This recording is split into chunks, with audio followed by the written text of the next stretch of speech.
Welcome back to Contemporary Black Voices, where we talk about the issues that are most affecting the Black community.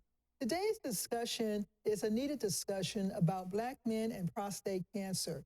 And with us today is Dr. Tim Wesley as he shares his journey.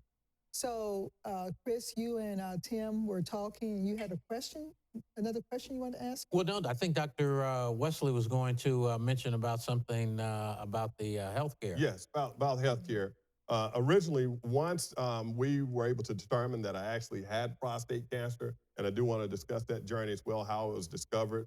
It was a matter of now getting the surgery done. So a couple of things to know that's very important for your listeners and for us here on the panel is that prostate cancer, they have a couple of ways to remove it if they're going to remove the prostate itself. And so that prostate removal, there's traditional surgery that can definitely be more invasive. It can take a while for recovery. It's not as precise because the doctors are using their physical hands and their eyesight, their physical sight to do things. Then there's also robotic surgery, which I opted to do for prostate removal. The robotic surgery is more precise. They're able to see things on the screen, and they're able to do things a lot more precise with nerve sparing things that take place to make sure that you can still function properly with your systems and things of that nature. And so I chose to go that route. But with VA, they had my surgery set up for November, I think about November 6th.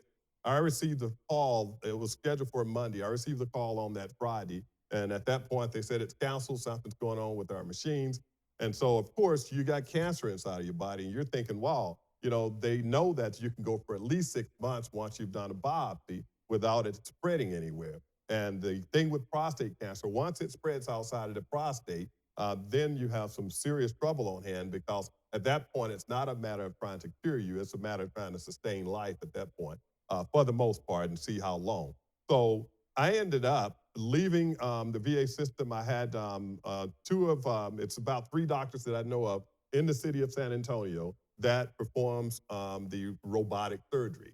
I had one at VA that happened to be an MD Anderson doctor in UT Health Science. So that's why I went with him. I had my all-side doctor who has performed over 2,000 surgeries through the robotic process, and had one more doctor I was recommended to. The main point I want to make is that when VA counseled on me, they said we can reschedule you in 2024, which they were going to reschedule around February. Keep it in mind, this cancer's still there. I'm beyond that 6-month mark now. If I didn't have private insurance, well, I can call my other doctor up and say, hey, we need to take a look at this. Because at this point, if we do another PSA exam through the blood work, my PSA has now jumped to 34. Elevated to 34. And so at this point, he said, we need to do another PET scan. That PET scan, for those that may not know, this is going to be my second one. At this point, it's a full body scan. They put a little radiation in you. And if you have any prostate cancer cells within the body, it's going to light up like a fluorescent light wherever it's at. If that happens, then you're not a candidate anymore for a prostate removal because the cancer is already spread. So at that point, it's now a matter of radiation, possibly chemo, things of that nature. But to remove the prostate is not an option because it's a moot point at that time. And so with me, I opted to go with my all-side surgeon. We were able to get it done after the PET scan, saw that it was clear. And because of that, I believed it saved my life. And here's why. When we got the pathology report back, and I don't think I mentioned this, I may have on the video, but when we got the pathology report back, 7 days after I recovering from surgery, they take the catheter off, and I'm talking to the doctor, and he was excited. Keep this in mind. He's excited before the surgery that we're going to get the prostate out. We're going to heal you. You're going to be perfectly fine. You'll probably die of something, but it won't be prostate cancer. Fast forward 7 days. You're probably going to die. Yeah. Fast forward 7 days. And he said, he comes in with a grim look. And he's like, your pathology report is not that good. I was like, what's going on with it? Well, the prostate cancer spread to your seminal vesicles. And just to kind of give you a picture of what it looks like, imagine my head being the prostate. Imagine rabbit ears on my head. These are the seminal vesicles. And so once it leaves the prostate and goes into the seminal vesicles, depends on the research you look at, some doctors or MDs will say that it's a poor prognosis. What many will say is a poor prognosis, not good because it's spread. A handful will say, well, it's still a part of the prostate. The doctor I had, he felt that he was a part of the previous group, which says there's a poor prognosis. But he wouldn't say it out loud. It was the look. And so my question to him was, what happens if I come back in 6 weeks and my PSA is at 0? The look he had was a look of doubt, like, you don't understand, it's spread. It's not going to be at 0. He didn't want to say it, but the look. And he said, well, even if it's at 0, you're more than likely going to have to still do radiation, because he mentioned I'll have to do radiation.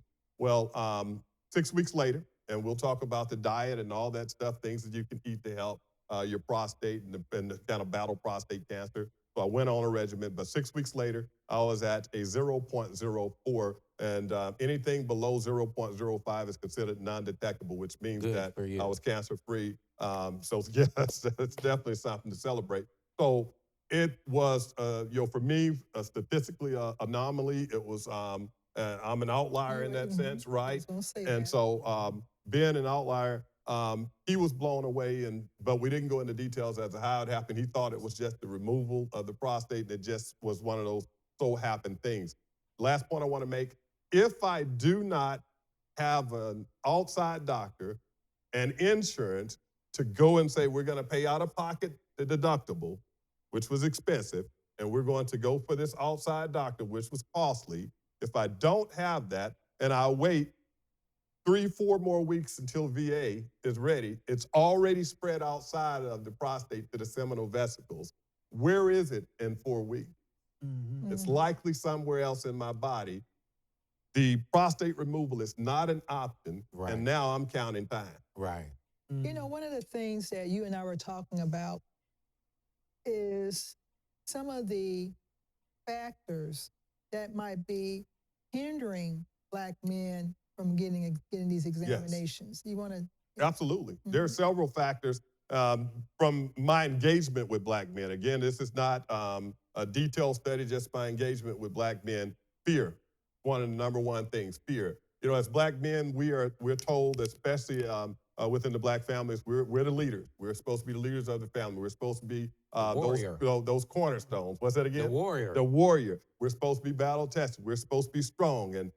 But when you hear you have cancer, if people hadn't been that route, and this is the second time around for me, so I accept a little bit differently. But when you hear it, even with the second time, it's still alarming, and it still gets you to a point where, with me, my wife and I, family, we were going through a process of selling the home that we were in for 18 years. We were getting ready to move into a new home. And so I'm going through a process of just trying to process it all. Like, okay, as a veteran, I have a veteran status where we don't have to pay taxes on the home in Texas, but I have to live in that home for at least one day. So we're now getting ready to sell one, buy another, and the fear factor is, okay, what if I die in the middle of selling this home before I can purchase the next? My wife has to pay these taxes, which is a lot of taxes on the home versus 0. That fear was there. The fear of, well, what happens if it is there? So fear is going to be one thing with Black men.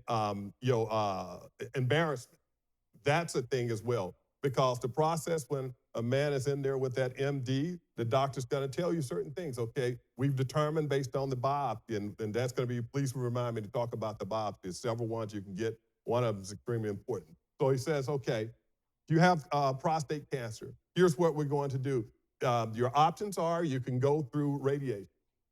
If you go through radiation, you cannot decide later on to do a prostate removal. It's not possible because the radiation is going to cause scarring. So if that prostate cancer arises again, you will only have the option of additional radiation, chemo, some type of immune therapy, et cetera, but you can't have a prostate removed. However, if you do the prostate removal first, and if for some reason years down the road, for whatever reason prostate cancer emerges again, you can always do the radiation then. So you can do one. Yes, sir. Time out. Okay, so you said if you remove the prostate, Yeah, you can still have prostate cancer after the removal. it's highly unlikely, and the reason I say it's highly unlikely, if for some reason there are some prostate cells that were just not traceable, and usually if that's the case, then that's going to emerge sooner than later. I said years, so I digress to progress. We'll take away the years, but it's going to happen more sooner than later. So it's a slim chance, but because there are other things inside the body that produces prostate or PSA rather, and so it's a possibility, but highly unlikely. But the most important thing is that if you remove the prostate, for me personally, that was the best route because it gave me a greater chance because there's no prostate to create the prostate cells. So it gave me a greater chance and at least a greater sense of peace of saying, well, there's nothing left there to just create that issue. However, if I keep that prostate and I get the radiation done, that prostate is still there and it's still going to try to work and it's still going to try to produce. And so that's there. And so ultimately, that fear factor, and again, going back to that, the doctor's going to tell you, ask your question. Are you looking to have any more children? For men, my oldest one is in her 30s. My youngest one is 22. I'm like, no, no, no. My wife and I celebrate 29 years of marriage on Monday. We're like, no more kid for us, right? So that was a thing. Some men, they're going to think, no, even if I'm not having any more children, I don't want to lose the ability to. Right? Because now it becomes an ego thing. Right. That's another thing. So the education portion and the ego. Do I want to lose my ability to procreate? And many men don't. Before we close out, have you had your prostate removed? Yeah. With having it removed, can you tell any difference? Yes. There are several things that's going to happen. Once the prostate removal takes place, knowing where it's at as far as the body is concerned, as far as biology is concerned, the prostate's below the bladder, in front of the rectum. You remove that. Of course, now when it comes down to urinary frequency, the recovery process, it's psychologically it can be debilitating if you're not aware of what's going to take place. When a man is in the doctor's office, they tell you you're probably going to have to wear a diaper or something for a week or two. You think a diaper, I'm an adult, I don't want to wear that, right? But that's what it takes to get you through, and then you can move to, as a man, been married for so long, I would go to the store to get things for my wife, sanitary napkins, et cetera, right? But we didn't know that there was a men's section at Walmart and at Target that you can get things to help for men, right? And so it helps if you have a little leakage and things of that nature. But if you're doing what they call the Kegel exercises, you can recover quickly. I recover within about 2 weeks, within 3 weeks. You guys can do that. Yes, we do it too. My daughter asks the same thing. She said, you can do that. I thought that was just for women. No, Kegel exercise. Well, Doc, look, before we close out again, I want to ask one other thing, if it's okay. Tell us about the diet. About the diet, yes. The diet, there are several things that are natural from the earth that help us as men. And blueberries are extremely potent when it comes to prostate cancer. They not only can attack prostate cancer cells, but they can help to prevent prostate cancer. Any other berries, raspberries, blackberries, they're extremely good for the prostate. There's also, your strawberries if you're a strawberry person. Walnuts are extremely good. If you eat walnuts, they're extremely helpful for the prostate.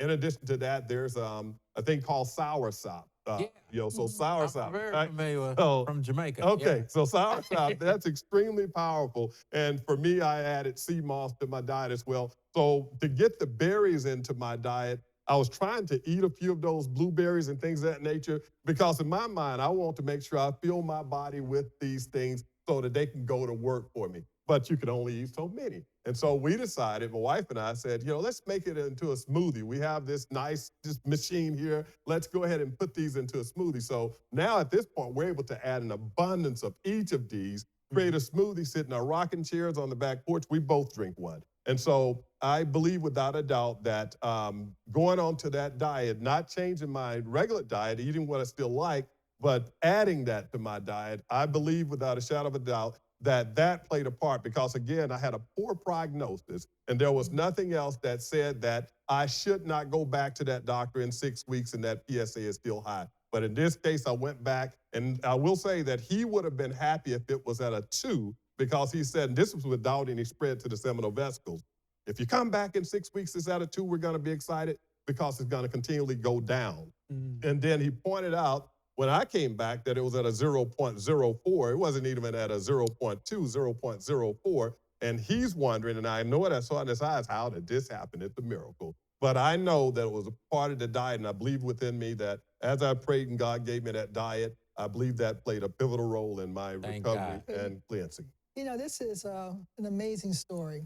And I know that we can probably go on and talk about it, but we got to end at this point. Right. But I do want to encourage my brothers, uh, go get checked. You know, this is about you, but it's about everybody who around you who loves you. And with that being said, we want to thank you for listening in on this show. And as we say at Contemporary Black Voices, we're telling our stories our way.